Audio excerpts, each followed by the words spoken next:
fe es el suicidio de la inteligencia. ¿Cuál es el mayor daño que las supuestas religiones han causado a la humanidad? El mayor daño que las supuestas religiones han causado a la humanidad ha sido impedir que ésta encuentre la verdadera religión. Pretenden ser la verdadera religión. Todas las religiones del mundo han condicionado la mente humana desde su infancia para que crea que la suya es la verdadera religión. La religión en la que el niño ha nacido. El hindú cree que su religión es la única religión del mundo y que todas las demás son falsas. Lo mismo ocurre con los judíos, los cristianos, los budistas y los musulmanes. Están de acuerdo en una cosa, en que no hay necesidad de encontrar la verdadera religión. La verdadera religión ya la tienes a tu disposición, naces en ella. Para mí, este es el mayor daño porque sin auténtica religión el hombre solo puede vegetar, no puede vivir. Sigue siendo un ser superficial. No puede alcanzar ninguna profundidad, ninguna autenticidad. No sabe nada de su propia profundidad. Solo se conoce a sí mismo a través de otros, de lo que dicen. Al igual que conoces tu rostro a través del espejo, del mismo modo te conoces a ti mismo a través de las opiniones de los demás. No te conoces a ti mismo directamente. Dependes de opiniones de personas que están en una situación semejante a la tuya. No se conocen a sí mismos. Estas religiones han creado una sociedad de ciegos, y no hacen más que decir a los demás: no necesitas tener ojos. Jesús tuvo ojos, ¿qué necesidad tienen los cristianos de tener ojos? Lo único que tienes que hacer es creer en Jesús, Él te conducirá por el camino del paraíso, solo tienes que seguirlo. No se te permite pensar, porque si piensas puedes extraviarte. Te llevarán por diversos caminos por los que quieren que vayas, porque pensar significa agudizar tu duda, tu intelecto. Y eso es muy peligroso para las denominadas religiones. Esas religiones te quieren adormecido, muerto, prácticamente arrastrándote. Te quieren sin inteligencia. Sin embargo, son astutas, porque utilizan bellos nombres. Lo llaman fe. No es otra cosa que el suicidio de tu inteligencia. La verdadera religión no requiere fe de tu parte. La verdadera religión requerirá experiencia. No te pedirá que abandones la duda, te ayudará a afilarla para que puedas buscar hasta el final. La verdadera religión te ayudará a encontrar la verdad. Y recuerda, mi verdad nunca puede ser tu verdad porque no hay forma de transferir la verdad de una persona a otra. La verdad de Mahoma es la verdad de Mahoma. No puede ser tuya por el mero hecho de que te conviertas en musulmán. Para ti no será más que una creencia, y, ¿quién sabe si Mahoma sabe o no? ¿Quién sabe? Puede que Jesús fuera simplemente un fanático, un neurótico.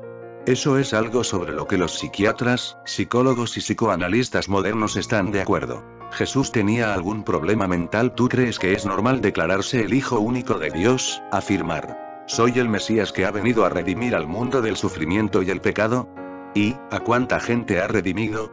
Yo no creo que fuera capaz de redimir ni siquiera a una sola persona del sufrimiento y el pecado.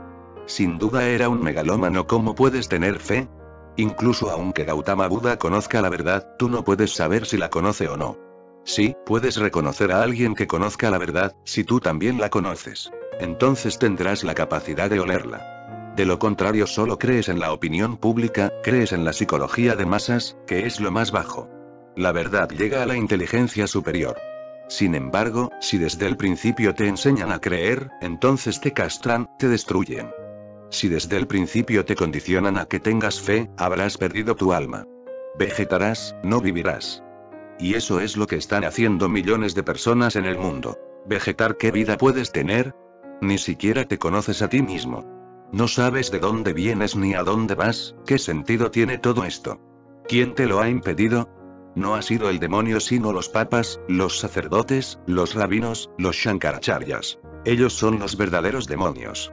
Por lo que veo, todas esas sinagogas, templos, mezquitas, iglesias, están dedicadas al demonio, no a Dios, porque lo que han hecho no es divino, es un puro asesinato, una matanza de toda la humanidad.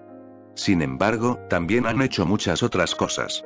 Este daño fundamental no bastaría, necesita el apoyo de muchos otros daños. Por ejemplo, las religiones han desmitificado el universo. Yo considero que ese es uno de los mayores crímenes. Déjame que te lo repita, han desmitificado el universo, y yo considero que ese es uno de los mayores crímenes. Lo han hecho de una forma tan astuta, tan inteligente que ni siquiera te das cuenta de que lo han hecho. ¿Qué es lo que quiero decir cuando hablo de desmitificar el universo? Quiero decir que te han dado respuestas ya preparadas. Todas las religiones tienen un catecismo. A mí se me han acercado los cristianos diciéndome, ¿por qué no publicas un pequeño libro que contenga tu catecismo? Porque tienes tantos libros que es difícil leerlos todos y descubrir y desentrañar cuál es tu mensaje. Sería fácil. Como han hecho los cristianos, puedes publicar el catecismo en una postal. Tuve que decirles, no puedo, porque no tengo ningún catecismo. Tendrás que buscar en mis libros. Tendrás que adentrarte en esa jungla y encontrar el mensaje. No sé si serás capaz de encontrar uno, o si te perderás. Lo más probable es lo segundo.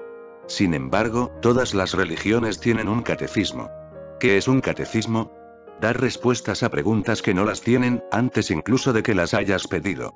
El niño no ha preguntado quién ha creado el mundo, todavía no es lo suficientemente maduro para preguntar eso, pero las religiones lo cogen antes de que madure y surja la cuestión. Una vez que surja, su respuesta ya no le servirá. Una vez que el niño pregunta quién ha creado el mundo, la respuesta de que lo ha creado Dios no le servirá de nada porque el niño preguntará, ¿quién ha creado a Dios? La respuesta no es una respuesta, porque la pregunta sigue siendo la misma. Solo la pospone un poco, da un paso atrás. Y finalmente la religión dice, Dios no ha sido creado por nadie. Algo muy extraño porque el razonamiento que hay detrás de su Dios es que todo lo que existe necesita un creador. En una ocasión le dije a uno de mis profesores de religión, cuando todavía tenía que ir todas las semanas a escuchar esas estupideces. Usted me dio el razonamiento de que todo lo que existe necesita un creador. Por supuesto, contestó él. ¿Existe Dios o no? Pregunté. Él se puso en guardia. Si respondía que Dios existía, necesitaba un creador, de acuerdo con su propio razonamiento. Y esto lleva a una regresión absurda, porque A creó a B, B creó a C, C creó a D. Puedes seguir con todo el alfabeto hasta que llegues a la Z y te encuentres con la misma interrogación. No ha cambiado nada. La pregunta era errónea. No tenía respuesta. Sin embargo, no hay ninguna religión lo suficientemente valiente para decir, hay cosas sobre las que puedes preguntar, pero no esperes una respuesta. La vida es un misterio. Y la vida solo podrá ser un misterio si hay preguntas que no se pueden responder. Pero entonces la religión deja de apretarte el cuello. Si hay preguntas que no tienen respuesta, ¿qué es lo que vuestros mesías, mensajeros de Dios y encarnaciones de Dios han estado haciendo? Han respondido a preguntas que no tienen respuesta, y que deberían dejarse sin respuesta. Una persona honesta, una mente sincera, aceptará que hay una pregunta, pero no hay respuesta. De ahí que yo diga que la poesía es mucho más religiosa que los denominados libros sagrados. La música es más religiosa que vuestros denominados sermones de los grandes apóstoles. La pintura es más religiosa porque las pinturas no son respuestas, son más bien reflejos del misterio de la existencia. La poesía no responde a nada, solo refleja. El amanecer, la puesta del sol, la nube que pasa por el cielo, el pájaro que planea al viento, el arco iris. No te ofrece ninguna respuesta. Un haiku zen dice, las orcas salvajes vuelan sobre el lago. El lago, evidentemente, las refleja. Las orcas no piden, por favor, refléjanos. Ni el lago dice, gracias por venir para que os refleje. El lago está en silencio, las orcas salvajes están en silencio. Se produce el reflejo, pero ninguna de las partes pronuncia una sola palabra. No solo eso, las orcas salvajes tampoco esperan ser reflejadas. Si no se reflejan, no se sentirán ofendidas.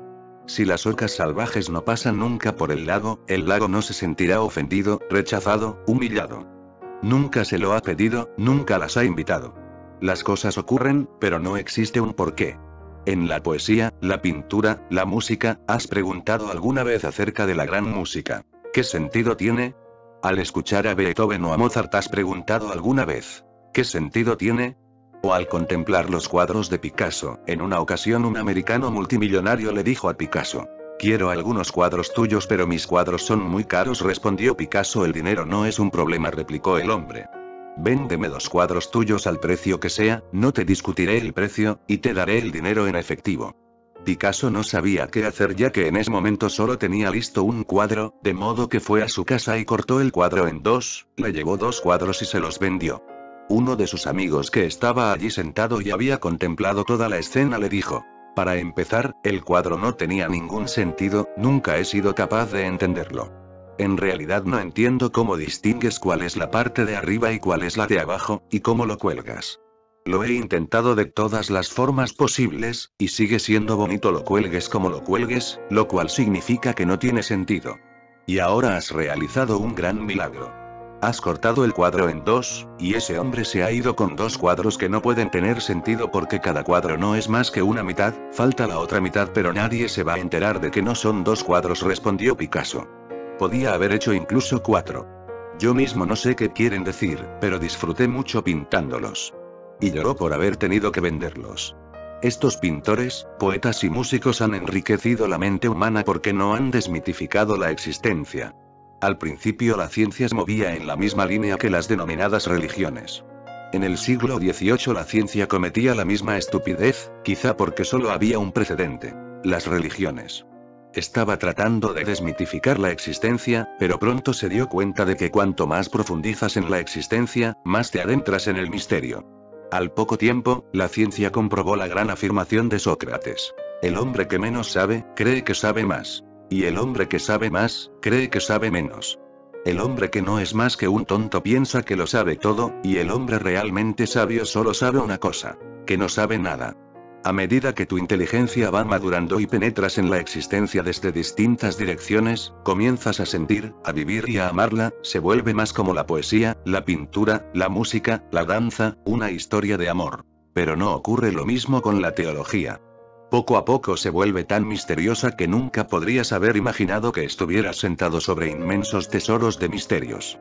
Sin embargo, las religiones te dan respuestas ya hechas. La existencia está ahí, y evidentemente, surge la pregunta: ¿quién la creó? Quédate con la pregunta. No aceptes la respuesta de nadie, porque estás rodeado de mercachifles. Cristianos, musulmanes, hindúes, budistas, jainistas, judíos, todo tipo de charlatanes en busca de clientes, intentando venderte algo que no es nada más que veneno. Te dirán: ¿lo creó Dios, o lo creó Alá? Sí, te han dado una respuesta, pero ¿sabes el daño que han hecho? Si aceptas su respuesta, morirá la pregunta. Y con la muerte de la pregunta, muere tu búsqueda, ya no buscarás. Si hubieras preguntado, puedo decir con autoridad, y mi autoridad no depende de los Vedas, la Biblia o el Corán, solo depende de mi experiencia, de mi búsqueda, puedo decir con autoridad que si sigues preguntando sin aceptar la respuesta de nadie, ni siquiera la mía, poco a poco descubrirás que la respuesta no se encuentra sino que desaparece. Y ese es el momento en el que sientes el misterio. ¿Ves la diferencia? Las denominadas religiones reprimen tu pregunta, le colocan una respuesta encima para taparla, una respuesta que dan como si fuera el mismo Dios quien la diera. Los hindúes dicen que los Vedas fueron escritos por Dios. Una estupidez, porque en los Vedas hay muchísimas cosas que se ha demostrado que son completamente absurdas. Si Dios escribió esas cosas absurdas, habría que destronarlo. Todos ellos darán respuestas importantes, significativas, infalibles, como si procedieran del mismo Dios o del Hijo de Dios o de su mensajero. Utilizan todas esas estrategias para hacer que su respuesta penetre en tu ser y te condicione tan profundamente que tu pregunta desaparezca en tu inconsciente. La función de la verdadera religión es desechar todas esas respuestas, desechar a todas esas autoridades y sacar tu verdadero sentido crítico, tus dudas, tus preguntas, y ayudarte a buscar en lo desconocido, en lo inexplorado. Es un viaje peligroso. Las religiones te han proporcionado vidas confortables, formas cómodas de vivir. Sin embargo, no hay forma de vivir a menos que decidas vivir peligrosamente, a menos que estés dispuesto a ir a lo oscuro, a buscar por ti mismo. Yo te digo que no encontrarás la respuesta. Nadie ha encontrado nunca la respuesta. Todas las respuestas son mentiras. Sí, encontrarás la realidad, pero la realidad no es la respuesta a tu pregunta. La realidad será la muerte de tu pregunta. Y cuando desaparece la pregunta y ya no hay respuesta a tu disposición, ese espacio es el misterio. La verdadera religión es el misticismo. Al principio, la ciencia intentó seguir el camino que habían recorrido las antiguas religiones. Sin embargo, la ciencia no pudo caminar por allí durante mucho tiempo porque tenía que enfrentarse a la realidad, y la religión, la denominada religión, es ficticia. De modo que la religión pudo seguir viviendo en su mundo ficticio, pero la ciencia tarde o temprano tenía que enfrentarse con la realidad. Ni siquiera durante un siglo pudo mantener esta idea. Pronto desmitificaremos todo el universo, pronto llegaremos a conocerlo todo. Pregúntale a Albert Einstein o a Lord Rutherford, pregúntales a ellos que han penetrado en los profundos misterios de la materia. Sus afirmaciones parecen afirmaciones de místicos, y son muy humildes. Ha desaparecido del mundo el viejo egoísmo del científico del siglo XVIII y XIX. Ahora el científico es la persona más humilde del mundo porque sabe que es imposible saber. Podemos conseguir vivir mejor, podemos conseguir vivir más cómodamente, pero no podemos saber qué es la vida. Eso seguirá siendo una pregunta hasta el final. Todo mi esfuerzo consiste en ayudarte a que vuelvas a ser ignorante. Las religiones han estado haciendo de ti alguien con conocimientos, y ese es el daño que han hecho. Te dan todo el catecismo cristiano que puedes aprender de memoria en 1 hora y puedes repetir como un loro, fácil y sencillamente. Sin embargo, no llegarás a conocer la verdad, lo real. Aquello que te rodea por dentro y por fuera. El catecismo no te lo dará. Sin embargo, abandonar el conocimiento es uno de los grandes problemas, porque el conocimiento alimenta mucho el ego. El ego quiere todo el conocimiento a su disposición. Y cuando digo que tienes que abandonar tu capacidad de conocer y que tienes que volver a ser como un niño, significa que tienes que empezar desde el punto en el que el rabino o el sacerdote te distrajeron. Tienes que volver a ese punto. Tienes que ser inocente, ignorante, no conocer nada para que puedan volver a surgir las preguntas. La búsqueda volverá a cobrar vida, y cuando la búsqueda cobra vida no puedes vegetar. Entonces ya no puedes pasar de largo cuando la rosa te está llamando. ¿Acaso su perfume no es una llamada? Es su lenguaje. Por favor, quédate conmigo un momento. Hace mucho frío aquí, estoy muy sola. No puedes pasar de largo, ningún niño puede. Sin embargo, el rabino, el pandit, el molví y el sabio están tan llenos de libros, sus mentes están tan atestadas de basura. Toda esa gente no hace más que coleccionar antigüedades, esqueletos que no oirán a la rosa. Además, ya lo saben todo. Saben incluso quién creó a Dios, saben quién creó el mundo, saben quién creó el alma, de modo que, ¿cómo no van a conocer a esta pobre rosa? En cambio, pregúntale a un poeta y dirá, una rosa es una rosa. ¿Es esa una respuesta? ¿Es una pregunta? No es ni una pregunta ni una respuesta. No es más que una descripción, un reflejo. Solo está diciendo lo que ve. No está citando las escrituras. Pero hay personas que siguen. Hace 10 años estaba en Calcuta y vino a verme un hombre, un gran estudioso, un profesor de filosofía, el profesor Bhattacharya, un hombre muy famoso en los círculos filosóficos del mundo. Me preguntó, ¿podrías decirme, ya que es algo que lleva preocupándome mucho tiempo, si existe algo así como un lenguaje sagrado distinto al lenguaje normal? ¿Qué pregunta más rara? Le respondí. Nunca se me había ocurrido. El lenguaje es el lenguaje. ¿Qué tiene que ver el lenguaje con lo sagrado o lo impuro? No obstante, entiendo tu pregunta porque los hindúes dicen que el sánscrito es una lengua sagrada, una lengua divina. De ahí que los brahmanes y los sacerdotes la hayan monopolizado. A la mayor parte de la sociedad hindú le está vedado conocer el sánscrito. No se permite que ninguna mujer estudie sánscrito. Para las mujeres han creado escrituras diferentes que no son más que historias religiosas que no tienen ninguna importancia. Pero hay que darles algo para que no insistan en conocer las verdaderas escrituras. No quieren imprimir esas verdaderas escrituras porque una vez que se impriman será muy difícil conservar el monopolio sobre ellas. De modo que durante siglos, a pesar de que existiera la imprenta, no se publicaron los Vedas. Y cuando lo hicieron, fue tras muchas dificultades. Entonces comenzaron a decir que no deberían traducirse a otro idioma porque perderían su santidad. De modo que llevó siglos de lucha para que se tradujeran, pero los brahmanes todavía creen que las traducciones han perdido la cualidad de la santidad. ¿Cómo se pueden escribir los Vedas en inglés o en alemán o en francés? Para los hindúes esas lenguas no son divinas. Y lo mismo ocurre con otros tontos. No se distinguen en su estupidez. Para los judíos, el hebreo es la lengua de Dios. Cuando habló a Moisés le habló en hebreo. Uno de los pecados de Jesús era que estaba usando el arameo, no el hebreo. El arameo era la lengua de la clase más baja, pero es que él era el hijo de un carpintero, no el hijo único de Dios. De lo contrario habría conocido el hebreo. Hablaba arameo incluso con Dios, y eso era un acto impuro, ya que utilizaba el lenguaje de la gente como un punto, de modo que le dije al profesor Bhattacharya. Entiendo su pregunta. ¿Es estúpida, pero académica, estúpida y académica a la vez? Inquirió él. No hay ninguna contradicción, respondí. Son la misma cosa. Algunas personas los llaman estúpidos y otros, académicos, porque, ¿quién se convertiría en un académico aparte de una persona estúpida? ¿Para qué? Teniendo toda la existencia a su disposición, con una vida vibrante por doquier, se dedica a reflexionar sobre un libro. Acabo de recordar, pero eso vendrá después. Déjame que termine con el profesor Bhattacharya. Le dije. Sí, puedes hacer una distinción entre lenguaje sagrado y lenguaje impuro.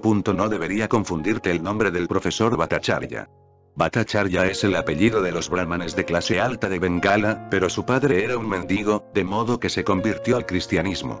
Este hombre recibió una educación cristiana en los colegios, posteriormente en las mejores universidades, y después lo enviaron a Occidente. Era católico, así que continué. Es como cuando la gente normal dice, hijo de perra. ¿Me estás insultando? Preguntó. No, no te estoy insultando, solo te estoy dando un ejemplo, respondí. La gente dice, hijo de perra. Esto se puede traducir en el lenguaje sagrado, hijo del Espíritu Santo. Esta es la diferencia. Pero yo creo que lo primero al menos es humano, verdadero, posible. Lo segundo es inhumano, falso, imposible. Ahora contaré eso de lo que me había acordado. Uno de los poetas más importantes de la India fue Rabindranath Tagore. Es el único poeta hindú que consiguió el premio Nobel. No porque no hubiera otros poetas, de hecho hay muchos que son mucho mejores que Rabindranath Tagore, pero escriben en sus lenguas vernáculas. La India tiene 30 lenguas principales, con unas características tan inmensamente bellas que no pueden traducirse al inglés. Rabindranath consiguió el premio Nobel por la sencilla razón de que él podía escribir en inglés. Escribía primero en bengalí y luego lo traducía al inglés. Fue por esa sencilla razón. Ahora mismo, podrías encontrar en la India cientos de poetas que merecen el premio Nobel, pero nadie oirá nunca sus nombres, por la única razón de que ese premio no está a disposición de las lenguas en las que están escribiendo. Sin embargo, Rabindranath, al ser el hijo de un hombre muy rico, creció y fue educado en Inglaterra, de modo que para él fue fácil. A pesar de que él nunca sintió que había expresado en inglés exactamente aquello que había escrito en bengalí, consiguió el premio Nobel por uno de sus libros, Gitanjali, una ofrenda de canciones. En la época en la que estaba escribiendo Gitanjali vivía en una barca en el río, navegaba por él y detenía la barca donde le apetecía. Aquellos eran los días en los que escribía poesía. Una noche de luna llena estaba escribiendo acerca de la luna llena, de su belleza, sentado en un pequeño camarote de la barca, sin ser consciente de que la luna estaba fuera. Se encontraba en uno de los lugares más bellos del río, en muchos kilómetros no había más que silencio. De vez en cuando un ave acuática interrumpía ese silencio, pero después de esa interrupción el silencio se hacía aún más profundo. No era consciente. Estaba escribiendo a la luz de la vela sobre la luna llena y su belleza. A mitad de la noche se sintió cansado y apagó la vela, y cuando apagó la vela, escribió en su diario. Ocurrió un milagro. Me quedé sorprendido porque, como ya no estaba la luz de la vela, de todos los rincones. El habitáculo de la barca estaba hecho de bambú, como es tradicional en Bengala.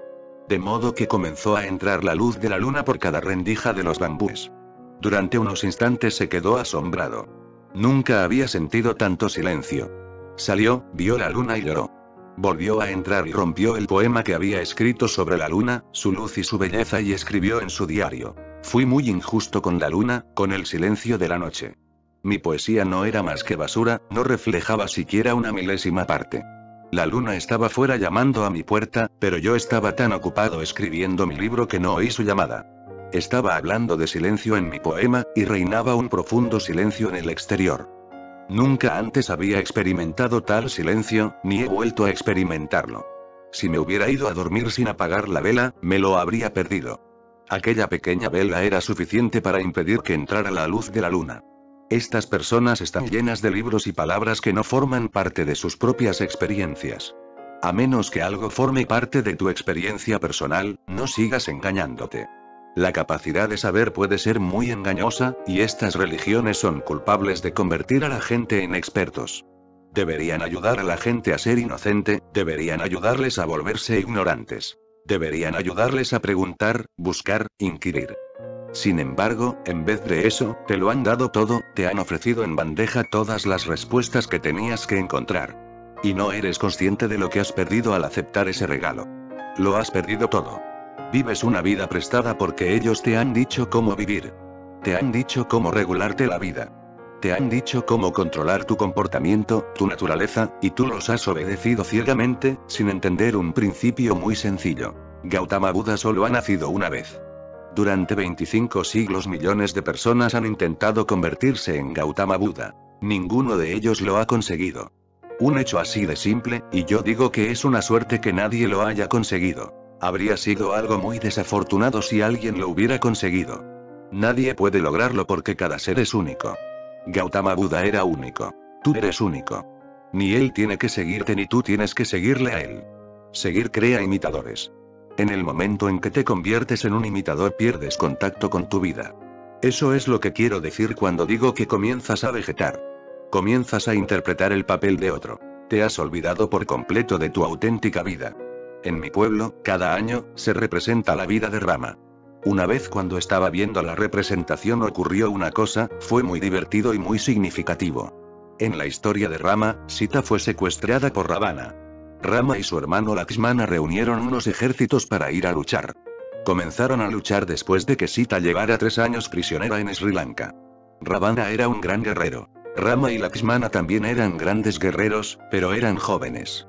Ravana tenía mucha experiencia. Su primera flecha alcanzó a Lakshmana y se sabía que todo aquel que fuera tocado por su flecha no sobreviviría. Se llamó enseguida al mejor médico para que hiciera algo. El médico dijo: solo existe una posibilidad. En el sur de la India hay una montaña, Arunachal. Allí se encuentra una pequeña planta llamada Sanjivani, una planta que da la vida. Si conseguís traer aquí esa planta antes de 24 horas, habrá alguna posibilidad. De lo contrario, al cabo de 24 horas, ya no se podrá hacer nada, porque el veneno se habrá extendido por todo el cuerpo. En ese momento ya estaba en coma. Uno de los discípulos de Rama, Hanuman, que era también un gran guerrero, dijo: iré inmediatamente a buscarla, dame solo alguna indicación, porque llegaré por la noche, de cómo puedo encontrar esta Sanjivani, esta planta que devuelve la vida. Es muy sencillo, especialmente por la noche, dijo el médico. Durante el día es muy difícil de encontrar, pero la planta irradia luz por la noche, así que podrás encontrarla muy fácilmente allí donde esté. Estará rodeada de rayos, como si estuviese en llamas. Hanuman es el rey de los monos y él también es un mono. Todos los hindúes dicen que eso es un hecho. Hanuman voló, aunque los monos no pueden hacer eso, quizás saltar de un árbol a otro. No sé cómo se las arregló, pero voló. Sin embargo, sí sé cómo lo hacen en la representación. Le atan una cuerda y la mueven para que el público crea que vuela. Cuando llegó a la montaña tuvo un problema. Toda la montaña estaba llena de luz, de modo que Hanuman no sabía qué hacer. ¿Cuál era la planta Sanjivani? Porque había muchas plantas que parecían llamas, ¿cuál de ellas sería la Sanjivani? Intentó fijarse, aquellas plantas eran todas diferentes, ¿qué podía hacer? Pero él era un auténtico devoto, así que cogió toda la montaña. En los relatos religiosos todo es posible. Jesús camina sobre el agua, convierte el agua en vino, las piedras en pan. Todo es posible. De modo que volvió con la montaña. ¿Pero qué ocurrió en la representación? Volvió con la montaña que estaba hecha de cartulina y la llevaba sobre sí mientras iba colgado de la cuerda. La cuerda se enganchó en alguna parte y él se quedó colgando en el aire. Todo el mundo, al menos 50.000 personas, porque la gente venía de lejos para ver esta representación, empezó a gritar y a chillar. Rama estaba allí de pie y Lakshmana estaba tumbado en coma, con el médico sentado junto a él. El apuntador continuó diciéndole a Rama lo que tenía que decir, de modo que Rama siguió diciendo: «Oh, Hanuman, ¿dónde estás?» Y estaba encima de su cabeza: «¿Dónde has ido? Vuelve pronto. De lo contrario, antes de la puesta de sol mi hermano morirá». El empresario de la representación no sabía qué hacer. Corrió al escenario e intentó desenganchar la cuerda, pero no lo consiguió. Estaba tan nervioso que la cortó.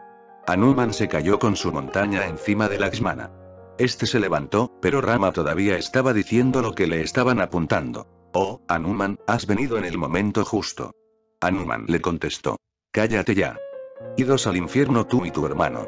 Antes que nada dime quién ha cortado la cuerda. Primero me ocuparé de él y luego ya continuaremos con la historia». Era un luchador de la ciudad, de modo que el empresario huyó corriendo, por miedo a que Hanuman le partiera los huesos. Sin embargo, yo estaba viendo la representación y me di cuenta de una cosa. A pesar de que estaba interpretando el papel de Hanuman, cuando se cayó de la cuerda, justo en ese momento, se olvidó completamente de la representación y dijo: «Vete al infierno». Estaba diciendo vete al infierno a su propio Dios y vete al infierno con tu hermano. Primero dime dónde está el empresario. ¿Quién ha cortado la cuerda? Lo primero es lo primero. La representación puede esperar. Por supuesto, todo el mundo le oyó y las 50.000 personas se rieron de él. La montaña estaba hecha trizas y Lakshmana ya se había recuperado, así que ya no hacía falta, el médico simplemente desapareció por la puerta trasera. Ya no hacía falta la Sanjivani. Lakshmana se había levantado y estaba contemplando lo que había ocurrido. Bajaron el telón inmediatamente y quitaron a toda esa gente del escenario. Sustituyeron a Hanuman y cuando se levantó el telón había otra persona, porque Hanuman estaba tan enfadado que dijo: hasta que no vea a ese empresario no pienso actuar. Voy a encontrarle, esté donde esté. Basta un pequeño golpe, y aquello que eres puede que estés actuando de Buda, de Cristo, o de Krishna desaparecerá, solo por un pequeño golpe en la cabeza.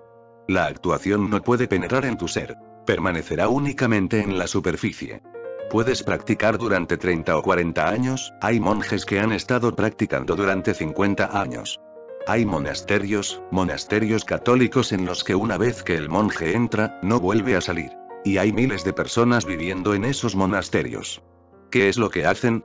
Continuamente, hacen el esfuerzo de ser un poco como Cristo. Si no completamente, al menos bastará con un Cristo parcial. Sin embargo, esa imitación no servirá de nada. Te dará una máscara falsa, fingida, pero si rascas un poco verás que la persona real sigue ahí. No puedes engañar a la existencia con la imitación. Solo puedes engañarte a ti mismo. Estas religiones, al darte ideales que hacer, que pensar, que ser te lo han dado todo. No te han dejado nada para ti. Solo tienes que seguir ciegamente. Así, no es extraño que toda la humanidad esté funcionando a ciegas. ¿Pero quién es el responsable? Los responsables son todas esas religiones por hacerte falso, de plástico. Te han dicho con todo detalle qué comer y qué no comer. Cuándo acostarte y cuándo levantarte. Estás totalmente controlado. Te han transformado en un robot, y cuanto más robot seas, más santo serás. Entonces te adorarán y tendrás el respeto de tu religión. Cuanto más irreal seas, más respeto obtendrás. Pero si en algún momento muestras tu realidad, desaparecerá todo el respeto por ti. Una vez que estaba en Hyderabad un monje jainista, al escucharme, se quedó tan interesado que colgó los hábitos. Vino al lugar en el que me alojaba y yo le dije a mi anfitrión: ha dado un gran paso, de modo que ten cuidado. Los jainistas serán a por este hombre. Durante años estuvieron tocándole los pies en señal de respeto, pero ahora desearían matarlo, así que ten cuidado y protégete. Dentro de 3 días me iré, entonces me lo llevaré conmigo y lo enviaré a algún sitio en el que pueda vivir durante algunos meses sin que los jainistas le den problemas.